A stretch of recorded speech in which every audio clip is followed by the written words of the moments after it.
is the bark of naval guns. War is a Marine dive bomber. War is a Marine raider.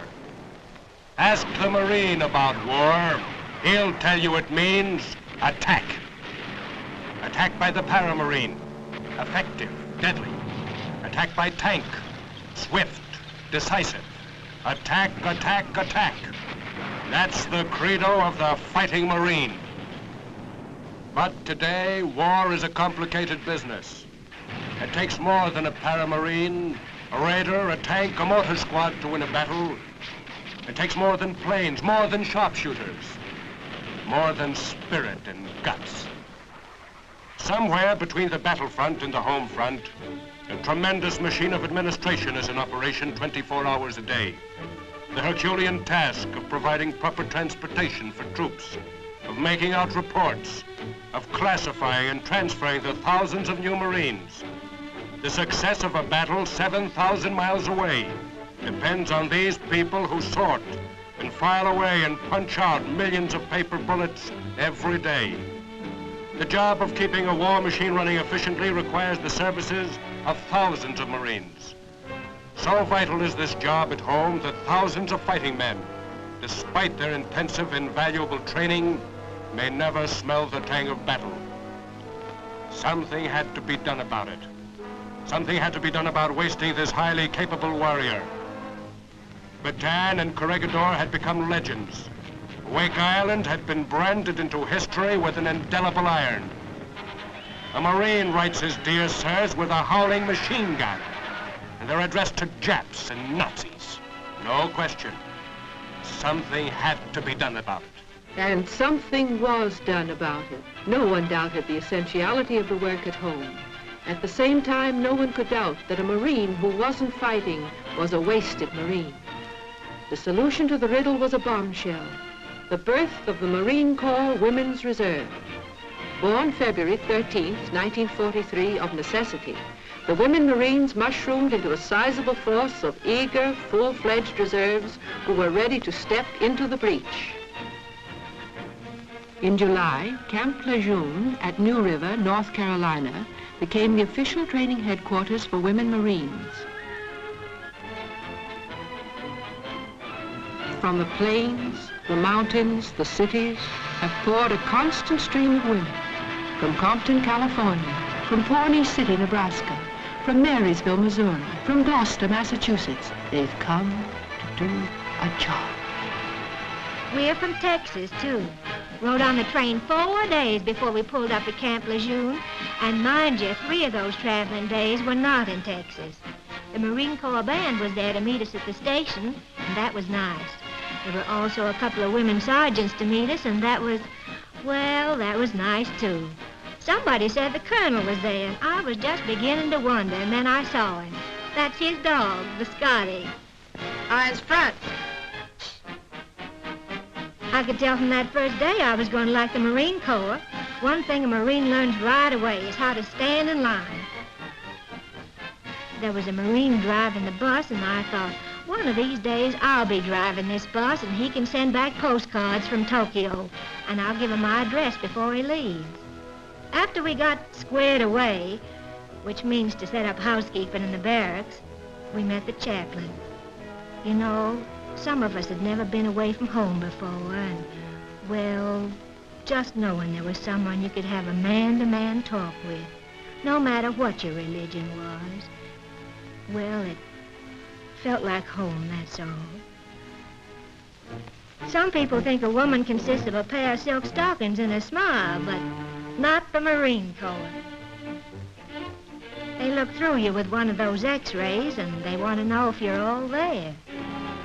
Everybody knows the thing a Marine likes to do best, next to fighting, is eating, and that means have you got good teeth.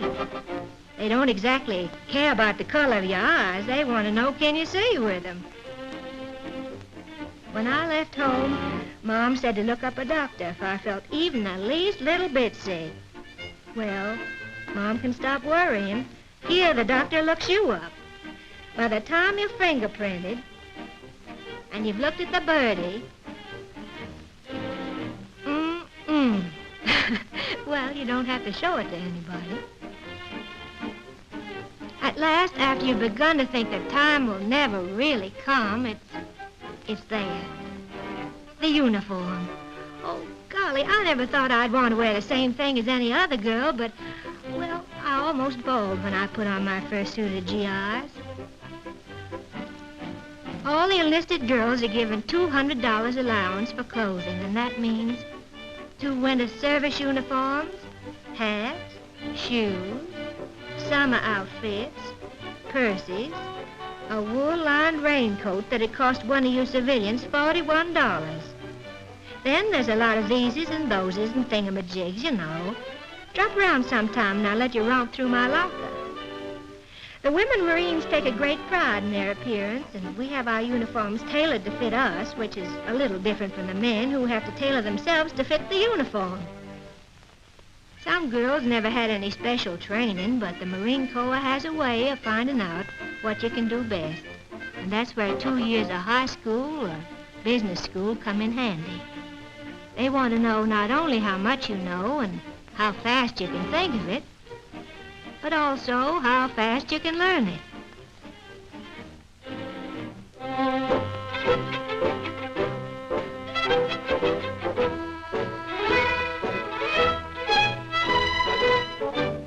My very dear friends, this is a GIDI, government-issued drill instructor to you. He says something like, you look too weak, rump, you look too weak, rump. You look too weak, rump. What he's really saying is 1, 2, 3, 4. You left 2, 3, 4. Real much. But if he said that, everybody could understand him. We looked something like this our first week. You really can't imagine how many left feet you have until you begin to drill. You're taught how to walk all over again. Underneath, he's really a very understanding man. Did you ever hear of a Marine drill instructor who was a perfect lady? Then meet Corporal Winton. Right, oblique, march. Forward, march. 1 up, 3, 4, your left, right, left flank, march. Right flank, march. The Marine is not only first to face the enemy, he's number 1 on the drill field. You may wear a rut in the field. You may have to resole your shoes a couple of times, but you learn to march the Marine Corps way.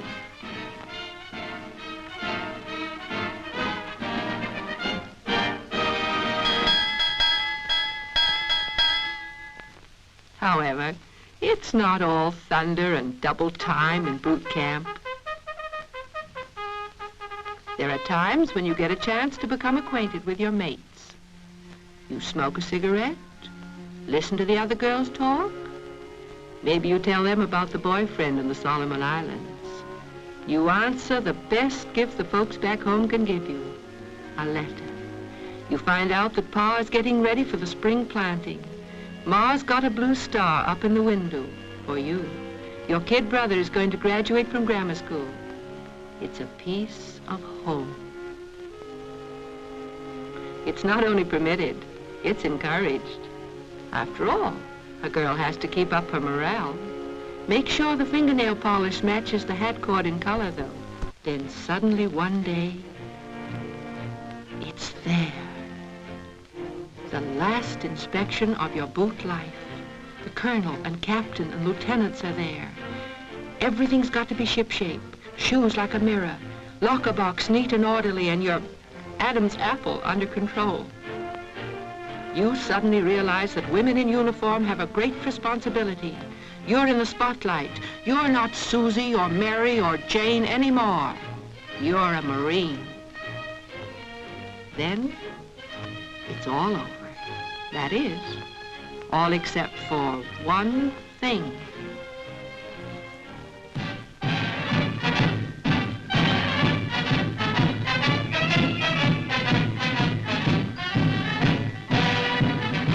The last review. We learned a lot of things about drilling in 6 weeks. You can tell that by the rhythm of the step. You can feel all the heels hit the ground at the same time. The music beats out the cadence. Nobody calling out left, right. You don't need that anymore. It's hard to remember that little girl who got off the train 6 weeks ago and didn't know her port leg from her starboard. Now they know we've got our marching legs on, too. They can tell we're Marines and good ones. By the time you're passing by the reviewing stand, your heart is doing nip-ups. That's one time you'll never forget. Your eyes get kind of misty and you don't know what to do with that lump in your throat. Maybe you can't see me, but I'm down there somewhere, a pocket full of pride and all, a boot no more. Private first class and a full-fledged Marine. Saturday in camp is an American Saturday. The girls learn that life does not consist solely of drilling, lectures, and military routine. They are now permitted to exchange heartbeats with the men.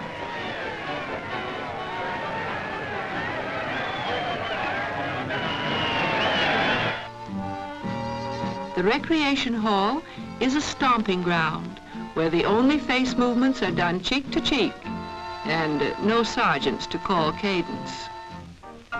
It's an old, old story in a new setting.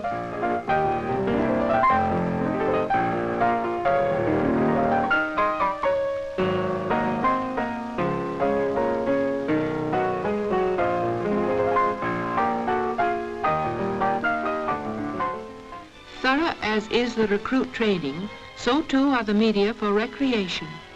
The finest equipment is on hand for use. Once a girl's boot training has been completed, a varied and interesting panorama is spread before her. An entire regimental area has been taken over for use by the women. The grounds are studded with green lawns and red brick buildings of permanent structure. Barracks, mess hall, classrooms, dispensary, motion picture house, post exchange, laundry, and tailor shop. A well-stocked library with a choice of the best in ancient and modern literature. Well do we know for what we are fighting. And here too, as in the broader sense, we worship as our conscience directs.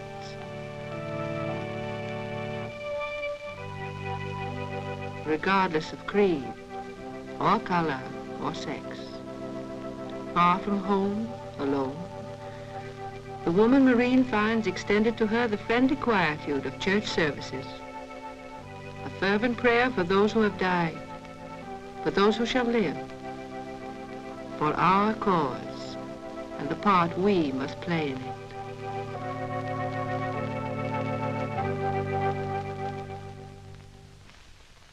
Up to now, the girls have only been getting ready for the job that's to come. For in order to better understand the task that lies before them, the women Marines are shown the weapons with which their mates are fighting this war. They learn from actual demonstration that this is no storybook war of chocolate soldiers. It's the real thing, just as theirs is a real job. A job offering little glory and a great deal of hard work. Sometimes wearisome work, but nevertheless a necessary part of the all-American team. And it's teamwork that's going to kick Tokyo for a field goal. The indoctrination period over, they now will be assigned to attend various schools. Known for efficiency in the field of battle, the Marine Corps lives up to its standard in the classroom. More than 15 schools teaching scores of subjects are turning out skilled craftswomen to take over jobs. The school courses range from 4 to 21 weeks and include an intensive period of training which will fit the woman Marine for the sort of work she has chosen. The girl often has her choice of subjects, which range from accountants to sheet metal workers to statisticians. For those few who have the necessary qualifications, is set aside the distinction of Officers' Candidate School. The gold bar of a second lieutenant weighs but an ounce. With it, however, comes a pound of tradition.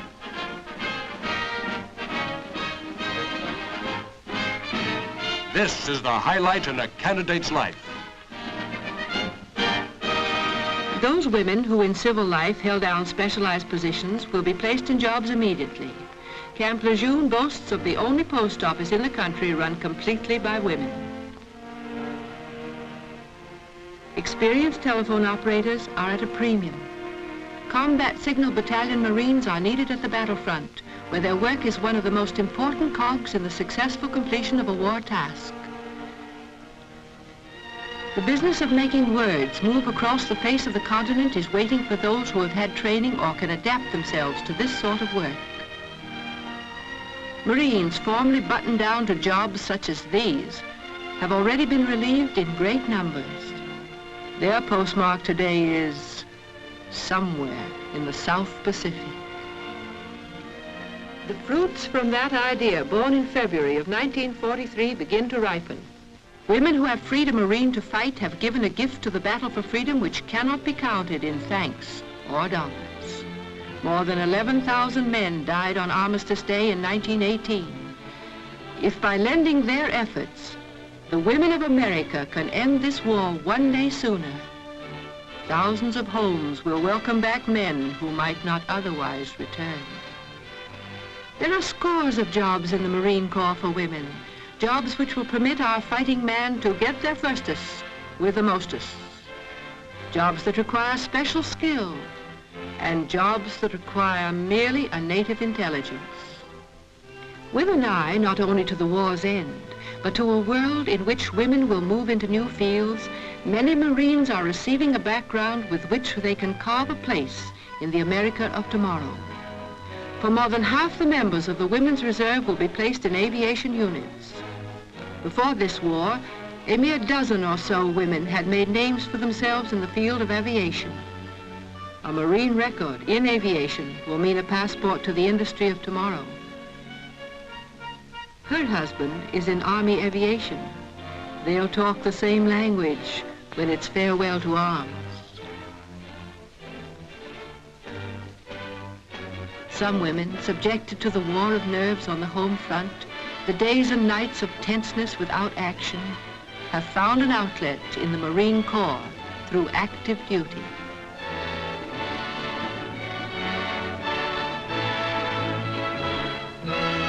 Aerial photography is an integral part of modern warfare, and today women are fast becoming the prime exponents of aerial photography.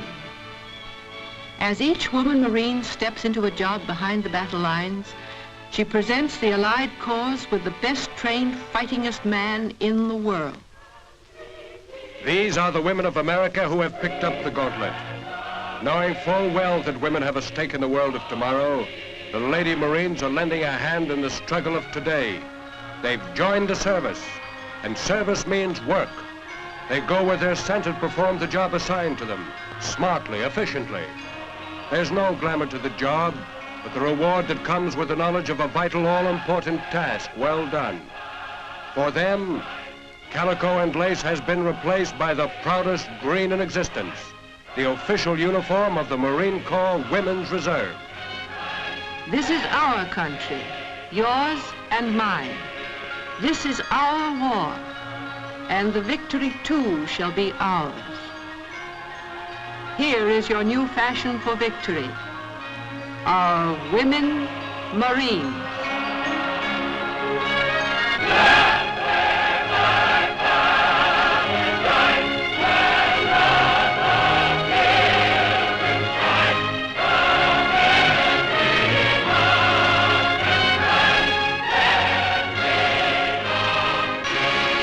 Thanks for watching. If you'd like to help us produce more compelling historical content like this, please like, comment below, and share this video with fellow history buffs. And of course, be sure to subscribe to help keep history happening.